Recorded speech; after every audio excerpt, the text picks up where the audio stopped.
Hi, I'm the Naked Fairy, and today I'm talking a little bit about yoga. And yes, it will connect. But my first exposure to yoga was maybe 12 years ago, and it was from someone that lived with us, and she was very much into yoga. No, she wasn't into yoga, she was into yoga. It was, well, I would kind of classify it as a religion for her. Sometimes she was faithful in her religion, sometimes she fell a little bit by the wayside, as many of us often do with our religions. She had all the necessary equipment. She had yoga board, yoga mat, yoga towel, blankets, blocks, straps, clothes, even yoga socks.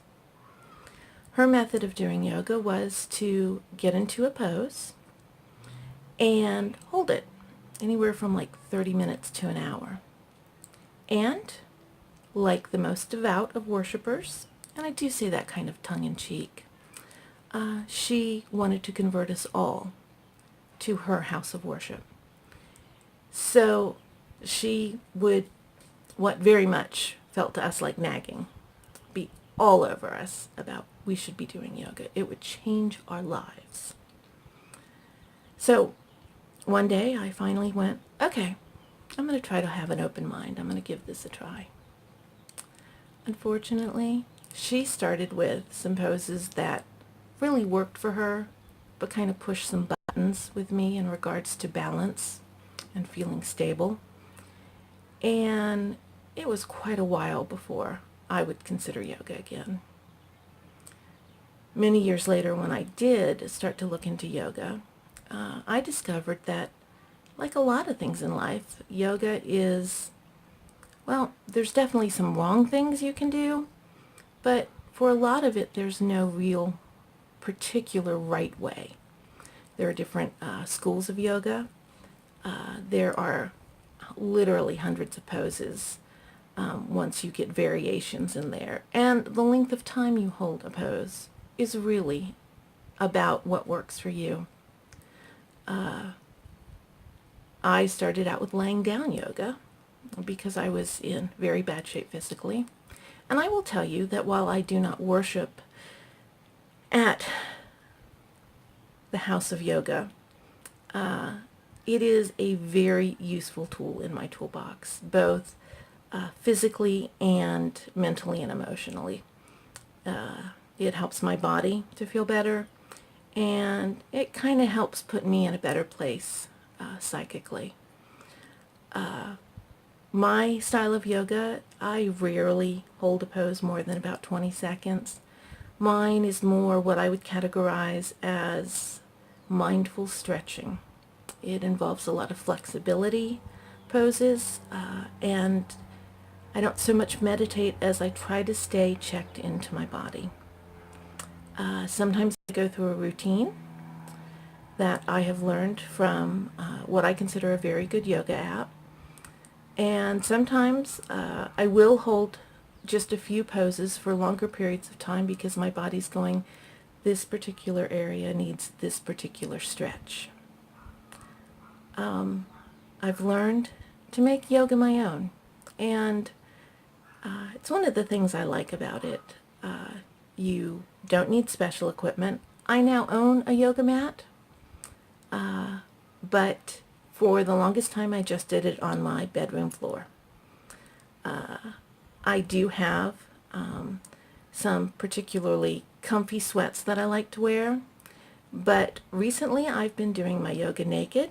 Not so much that I like to do naked yoga, but yoga seems to be a siren's call to my cats, and we have a few cats that look at my yoga poses as a personal invitation to crawl inside my clothing while I'm holding that pose. And after a few times that I literally undressed from a pose so as not to disturb the cat, because yes, I am a cat person, I just decided it was easier to lay my clothes on the ground for the cats to relax on and do my yoga naked. But yoga works for me. And the reason I bring up yoga is because for me that's a very good example of two very different ways to do it and two very different attitudes about it. And I have to tell you that once visiting my mom, I was just finishing up my yoga in her living room when one of her church friends came over and he said, "What are you doing?" And I said, "Oh, just finishing my yoga." And he says to me, "You know, that's a gateway religion." I just smiled and nodded. I'm not quite sure what a gateway religion is, whether it's supposed to lead me along the path to paganism or something. Not really sure.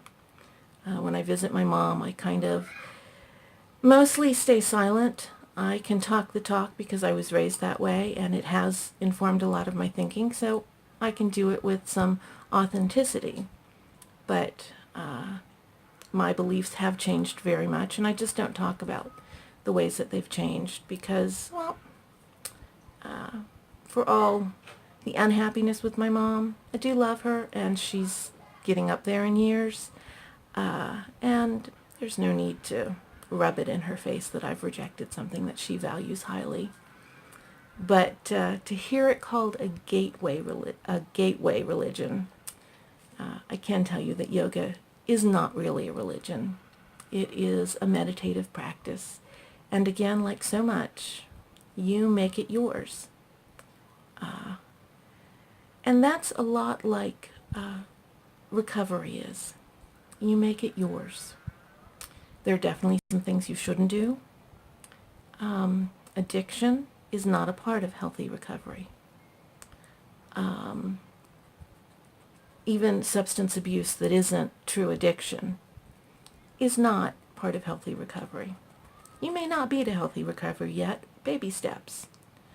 The idea is not to leap tall buildings in a single bound. It's to step up the ladder, and the rungs are very close together. And sometimes we even slip down a few. So we're working our way toward healthy recovery and healthy physical, emotional, sexual, psychological living.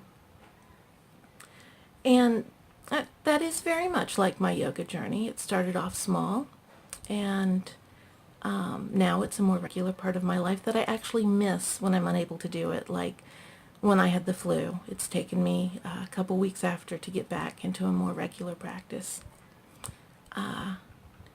You can't always tell from the outside looking at someone doing yoga that that's what they're doing. Now, if you come and you see somebody in a yoga class or on a yoga mat and doing very well-known yoga poses, you'll kind of get the clue. But today, I walked to the park with my daughter. Beautiful, sunny, 84 degrees, early March in Southern California. And we walked out to the duck pond. And it was very relaxed and enjoyable, but my back was kind of bothering me last night. So I just kind of laid on the grass because I love to lay on the grass, and the parks in the area we live have the most amazing, lush, soft grass. And I cannot resist laying on the grass. So I laid on the grass, and I was just wearing jeans and a t-shirt, and I laid back, and I found myself moving into some laying down poses that stretched my lower back out. And I just kind of laid there and let my mind wander. My daughter was sitting beside me with her phone doing one of those things she does on it, and we were both content. Every now and then she would share something with me, but it was a lot of quiet. But looking at me, nobody would have gone, "Hey, look, that lady's doing yoga." I just looked like I was laying on the grass, and maybe my legs were in an odd position, and maybe not everybody lays with their arms stretched out like that. But again, you couldn't tell that I was doing yoga. And recovery can be like that. You can't always tell where somebody is on their journey. It's often a temptation for people to tell you what you should or shouldn't be doing, the proper way to recover. But again, the best decider for how you recover is you. Therapists can give you guidance But even that, they're guidelines. You make the decision. Now this can be hard because for those of us abused as children, we had a lot of choice taken from us. And it can be hard to really embrace choice. And particularly as we live in a less prescribed society, I have embraced the attitude in my 50s that go big or go home. And sometimes I will wear some truly enormous jewelry. Sometimes I go all out with my makeup. Sometimes it's barely there. Kind of depends on my mood. Sometimes I keep to a color theme. Today I'm having a purple day. But other times I'm kind of all over the map. And one day I actually realized that with 4 piercings, I could wear 4 different earrings. I haven't quite done it yet, just haven't felt it. But I could.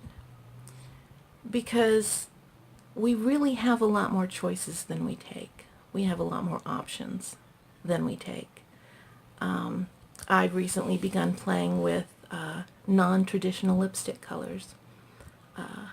Purples, blues, greens, and I tend to be more of a plum person, but I've discovered that I really, really like the dark purples and the dark blues. And I like the really bright colors. I have a spectacular orange, and I really like that. And I've actually started going out more wearing those colors on my lips. When I was visiting my mom, we were actually in Vegas, where my mom owns a timeshare, last December, and I had the time, so I kind of had fun with my makeup every day. And one day, about midway through the week, my mom said, "Do you have to wear so much makeup?" And I went, "No, of course I don't have to. I like to." And that kind of baffled her. But then there was the day that I introduced her to amazing mascara, and she had her own little epiphany about it. But that's another thing, that how you look, it's your choice, and we're not always used to having choices. And so we can choose the way we take care of our bodies, whether we do yoga or whether we go running or ride a bicycle or just kind of do jumping jacks in place, which I can't imagine, but maybe that's your thing. The way you dress. Maybe you dress conservatively. Maybe you're a little flashier. My daughters tend to dress totally different. One of them wears a lot of mixed-matched prints, stripes, and paisley plaid with floral. She's done that since she was 2 years old, and it works for her. She has a very definite style, and like I said, it works. My other daughter tends to wear bolder looks, and especially as she has kind of discovered who she is after too many years of being squashed down by her family of origin. She's kind of discovered her own sense of style, and she and I have kind of been a bit on that journey together. We both are into makeup together, and we share a lot, and we play with colors a lot together, though I tend more toward the plums and she's more of a red girl. So, you know, your journey of discovery is just that. And like I share with my one daughter, you can share it with someone, or you can go it alone. My clothing style is very different from my daughter's. I tend to be a little more conservative in my clothing, believe it or not, because I'm kind of all about the color, and I like to play more with my makeup and jewelry. That's just where I play. Again, there's not a right way, and I'm not sure there's a wrong way, but it's about what works for you. And don't let anybody tell you that you're not doing your recovery right. If you're not ready to be angry, then don't be angry. Because anger can be scary for those of us who have been around angry, abusive people. If you're not ready to cry, then don't cry. When you are ready, it's important that you let yourself. But if you're not ready, don't. There will be times in your recovery when you need to laugh. So laugh. There was a time in my recovery when I studied the Holocaust. I know that seems odd, but it kind of helped to center me, to know that what happened to me wasn't the most awful thing ever. It was awful, don't get me wrong, and it was in no way a way to minimize it, but it helped me keep perspective. Oh, and part of studying the Holocaust was reading about the people who survived the concentration camps, the people who miraculously survived even the death camps. It gave me hope that there is something on the other side of horror. So don't let somebody tell you you're not doing it right. You do what works for you. Find what helps you. Watching Buffy the Vampire Slayer helped me for a number of years. Finding Nemo helps me now. And definitely those kaiju and giant robots always help me. Oh, and superheroes help me. I'm 54 years old, but I love a good superhero story, whether it's a movie, a comic book, or a fanfic. Just something about that gives me hope, about sometimes extraordinary people, but sometimes ordinary people who just want to make the world a better place. That helps me. So what works for you is what works for you. I have had people express on my Facebook shock at some of the things I watch. Why would you ever watch that? And I decided that they just got old too fast. And really, I don't care what they think. The fact that you've gotten too old for superhero movies, or cartoons, or comic books, or monster movies, well, okay, you did. I haven't. And they help me. They help me keep my perspective. They help me see a different side of life, particularly when I'm inside that PTSD bubble. So, how you recover, how your recovery journey progresses, is something that's going to evolve with you. Again, there are some things you shouldn't do. If you're in an abusive relationship, you need to get out, because that is not part of recovery. If you're indulging in substance abuse as an escape, even if that substance is sugar, then you need to reevaluate your behavior. And don't get me wrong, I am not anti-sugar. I'm not even anti-drugs, so to speak. If you want to take a toke, you go right ahead. But if you're living from one toke to the next, whether it's technically addiction or not, and it's interfering with your recovery, then it's time to think about whether this is what you should be doing. There's a lot of ways to be addicted. You can be addicted to reading. You can be addicted to any behavior that gives you an escape. Escapes are good. We need escapes. We need to be able to step out of everyday life. For a lot of people, that is what their religion does. Sports do that. For many years, I worshipped at the House of Baseball. For me, makeup kind of fills that role now when I sit down every day before I tape, and even if my makeup is simple, just that brief little time is me stepping out of everything, stepping out of the thoughts about what I'm going to talk about, stepping out of any aggravations I've had that day, and I just find myself relaxing. But if I did nothing all day but sit there and put on makeup, well, it's time to reevaluate. Maybe I should study and become a makeup artist, or maybe I should be doing makeup blogs. But just sitting there to do it for the escape is not healthy because it will interfere with the rest of my life. So, how you do what you do in your recovery journey, well, that's yours. And I'm going to continue sharing how I've recovered. And yoga has certainly been a way that I've helped to reclaim some ownership of my body and learned how to listen to it a little bit better. But that doesn't mean you should do it. But I do think reclaiming your body is important, however you do it. So find what works for you.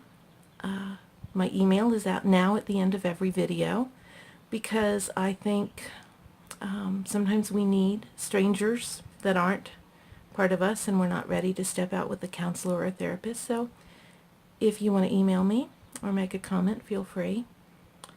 But start on your journey if you haven't. And if you have, just keep swimming. Keep on keeping on. But remember, there really aren't rules. They're more like guidelines. But however you do your recovery journey, however you get back in touch with the parts of yourself that you've disassociated from, always remember that clothing is optional, but consent is not.